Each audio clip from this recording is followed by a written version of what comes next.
National Police, pinaigting ang security monitoring bago ang pagsisimula ng impeachment trial sa Senado. Impeachment trial posibleng tumagal hanggang February 2027 ayon kay Senate President Sherwin Gatchalian. Lahat ng klase at on-site activity sa Batangas City Integrated High School sinuspindi dahil sa mga ulat ng shooting threats sa paaralan. Basic Education Committee nakukulangan sa safety protocols ng Department of Education. Resigned Ateneo Blue Eagle coach Tab Baldwin dumating na sa tanggapan ng Department of Labor and Employment para sa pagdinig sa kanyang work status sa Pilipinas. Department of National Defense naglabas ng matinding pahayag laban sa China hinggil sa pagtutol nito sa posisyon ng Pilipinas kaugnay ng 2016 arbitral ruling sa West Philippine Sea. At naitala ang pagkalugi sa Ifugao dahil sa fish kill umabot sa 53 million pesos.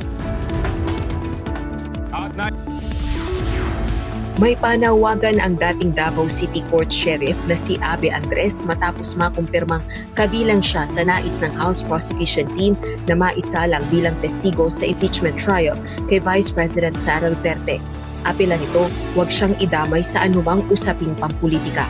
Anya, simula pa noon, naninindigan nitong hindi na magbigay ng anumang komento hinggil sa insidenteng naganap ng siya pa ay nanunungkulan bilang Sheriff 4 ng Regional Trial Court. Si Andres ang court sheriff na sinuntok ni VP Duterte nang ito pa ang alkalde ng Davao City sa kasagsagan ng kaguluhan sa demolisyon ng mga bahay sa lungsod. Nauunawaan naman ng prosekusyon ang nararamdaman ni Andres. Magandang tanghali sa iyo, Ella. Sa ngayon, wala pa namang namomonitor na seryosong banta ang pambansang pulisya sa impeachment trial na gagawin sa Senado laban kay Vice President Sara Duterte na mag-uumpisa sa July 6. Ngunit nais ng pinuno ng PNP na masigurong walang makalulusot para samantalahin ang pagkakataon upang maghasik ng karahasan. Kaya naman ngayon pa lamang, pinalakas na ng PNP ang kanilang intelligence monitoring. Inatasan na din ni PNP Chief Police General Jose Belecho Nartates Jr. ang intelligence at operational units na magsagawa ng masusing threat assessment at mahigpit na pagbabantay. Ito'y upang matiyak ang mapayapa, maayos at ligtas na pagdaraos ng impeachment trial.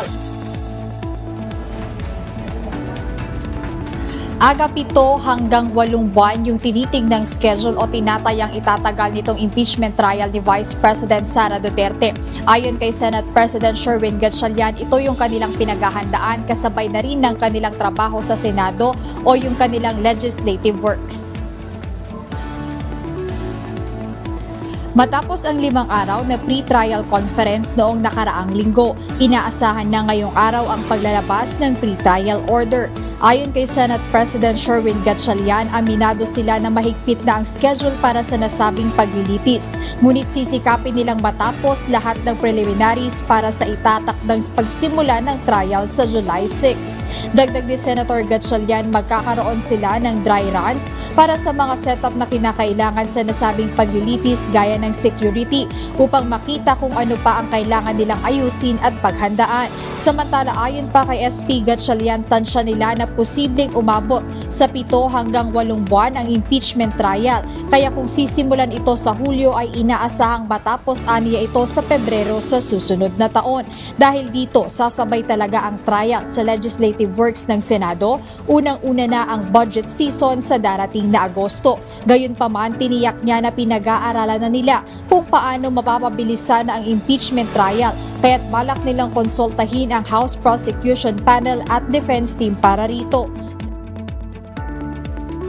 Magandang umaga, Ella. Ayon kay Labor Secretary Francis Tolentino, ito ay upang kanila malaman ang mga detalye ng pagkakaroon nito ng legal na dokumento para makapagtrabaho siya sa Pilipinas.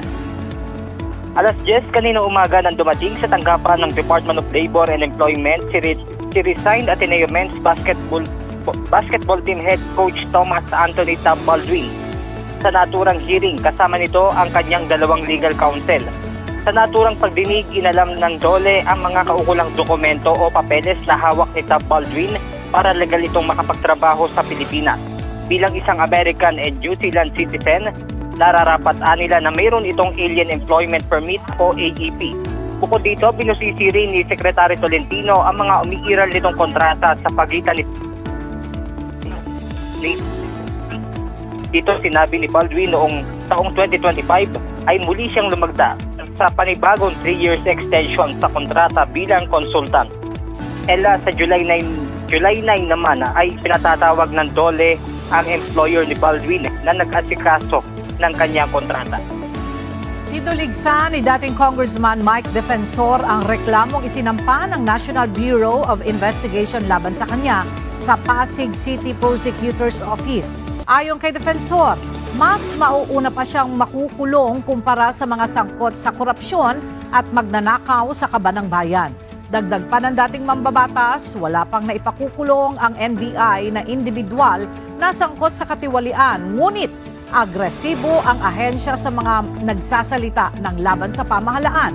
Ikinagalit din ni Defensor ang pagdamay maging sa kanyang anak na kahit pa ito ay corporate secretary lamang ng kanyang kumpanya.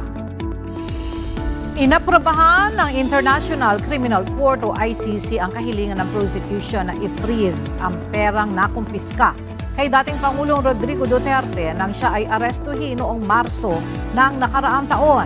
Iniutos din ng korte sa ICC registry na magsumite ng inventaryo ng mga gamit na nakuha mula kay Duterte. Hindi tinukoy ng ICC kung magkano ang halaga ng mga perang nakuha sa dating Pangulo. Tutol naman ang depensa sa kahilingan ng prosekusyon na ma-access ang mga susing nakumpiska kay FPR-RRD at tinawag din na fishing expedition ang hiling ng prosekusyon. Pa sa Embahada ng China, hindi nagbabago ang desisyon ng kanilang mga pag-aangkin sa South China Sea. Dahil dito, naglabas ng pahayag si Defense Secretary Gilberto Chodoro Jr.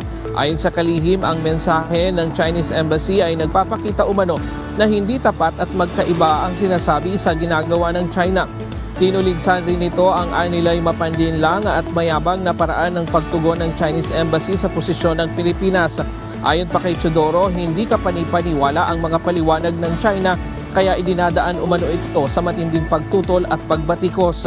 Sa darating na July 12, gugunitain ng Pilipinas ang ika-10 anibersaryo ng pagkapanalo nito sa 2016 Arbitral Award kaugnay ng usapin sa West Philippine Sea na pumabor ang desisyon sa Pilipinas kung saan idiniklara ng Arbitral Tribunal na walang legal na batayan ang tinatawag na 9-dash line na ginagamit ng China bilang batayan sa malawakan nitong pag-aangkin sa South China Sea.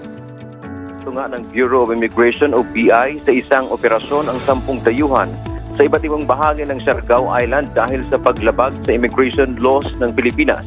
Ayon kay Immigration Commissioner Joel Anthony Viado, ang pagkilos ay bunsod ng mga ulat mula sa mga lokal na residente at may-ari ng negosyo tungkol sa mga dayuhang illegal na nagtatrabaho at nananatili sa isla. Binigyang diin na ang kooperasyon ng komunidad ay naging susi sa tagumpay ng nasabing operasyon upang mapanatili ang integridad ng Siargao bilang isa sa mga pangunahing destinasyon ng turista.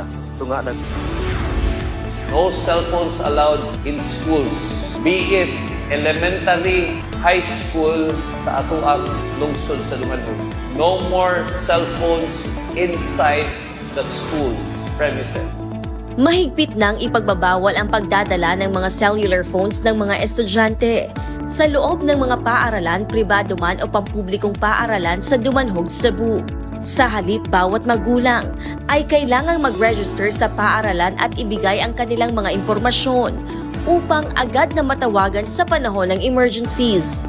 Upang masiguro ang seguridad at kaligtasan ng mga estudyante, mga guro at school staff,